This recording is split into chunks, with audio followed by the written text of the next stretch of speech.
테니스를 10년 넘게 친 동호인인데요. 제가 만약에 테니스를 시작하기 전이라든가 시작한 지 1년 미만 동호인이라면 이거는 조금 더 알고 있었으면 좋았을 것에 대해서 한번 말씀드려 보도록 하겠습니다. 테니스에 대해서 어떤 관념을 가지고 계신가요? 그냥 단순히 스포츠라고 생각하실 수도 있습니다. 테니스는 라켓을 들고 공을 넘기는 이런 운동이라 이렇게 생각하실 수도 있는데요. 테니스 책 중에 가장 고전이라고 할 수 있는 빅 브라덴이 쓴 테니스 2000이라는 책에 보면 테니스란 압박 상황에서도 원하는 곳에 공을 얼마나 쳐서 보낼 수 있느냐, 그러니까 압박 상황에서도 내가 원하는 지점에 보낼 수 있느냐, 그게 테니스라고 정의를 내렸습니다. 내가 압박 상황이라면 그게 심리적인 부분이 될 거고요. 그 공을 보낸다는 것은 라켓의 조작에 대한 기술이라는 의미일 겁니다. 그러면 심리적인 부분과 그러니까 기술적인 부분을 동시에 다 갖춰야지 테니스를 잘 친다고 할 수는 있는 거죠. 그래서 이걸 다시 말하면 테니스의 기술에 대한 것도 물론 중요하지만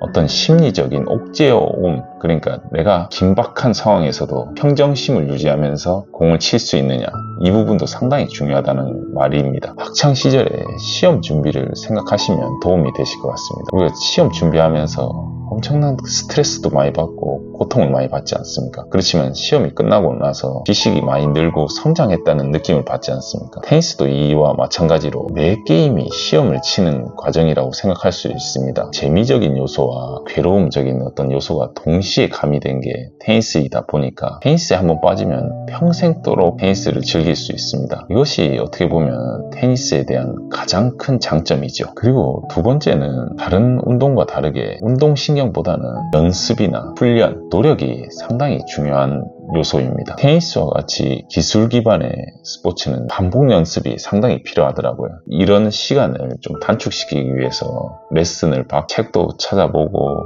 계속 뭔가 노력을 해야 되고 연습도 해야 되고 그런 과정이 필요합니다. 세 번째로는 나이가 70이나 80이 돼도 즐길 수 있는 운동이 테니스입니다. 30, 40대는 축구나 농구, 배구 이런 운동은 할 수 있지만은 환갑이라고 하는 60이 넘어서는 그런 운동 하기가 좀처럼 어렵습니다. 그래서 이제 종목을 변경을 해야 되는데요. 그때 이제 할 수 있는 게 등산이나 걷기 등 이런 운동도 가능하지만 사회성이 있는, 그러니까 누군가와 함께 할 수 있는 그런 운동이 더 좋다고 생각을 합니다. 그런 면에서 봤을 때는 골프나 테니스밖에 없는데 매일 운동을 할 수 있는 시기에 테니스가 조금 더 낫지 않나 그런 생각이 듭니다. 네 번째는 사회성을 이제 강화시켜 줄 수 있는 스포츠입니다. 테니스를 치면 동호인들은 대체적으로 복식 경기를 하는데요. 상대방하고 소통도 해야 되고 얘기도 해야 되고 불편하면은 패배할 확률이 높기 때문에 아무래도 내 감정을 좀 드러내지 않고 자제하고 숨기고 상대의 말을 귀 기울이고 이러다 보면 사회성이 길러질 수밖에 없습니다. 그리고 클럽에 가입하시면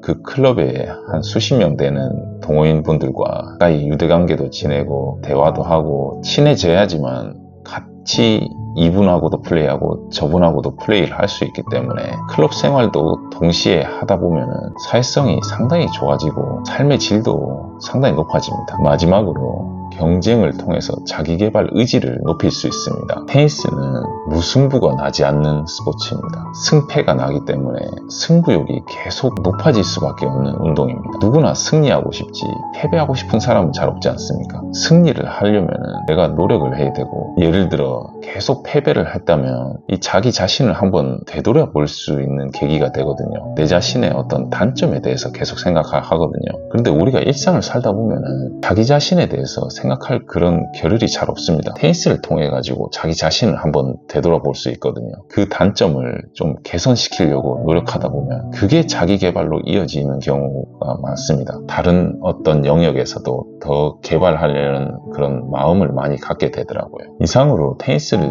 좀 시작하기 전에 좀 알았으면 좋았을 것에 대해서 5가지 정도 알아봤습니다. 다음 시간에는 단점에 대해서도 한번 얘기 나눠보도록 하겠습니다. 도움되셨다면 구독과 좋아요 부탁드리겠습니다. 여러분, 테니스를 배우며 성장하고 그리고 함께 긍정적인 변화를 만들어 나갑시다. 감사합니다.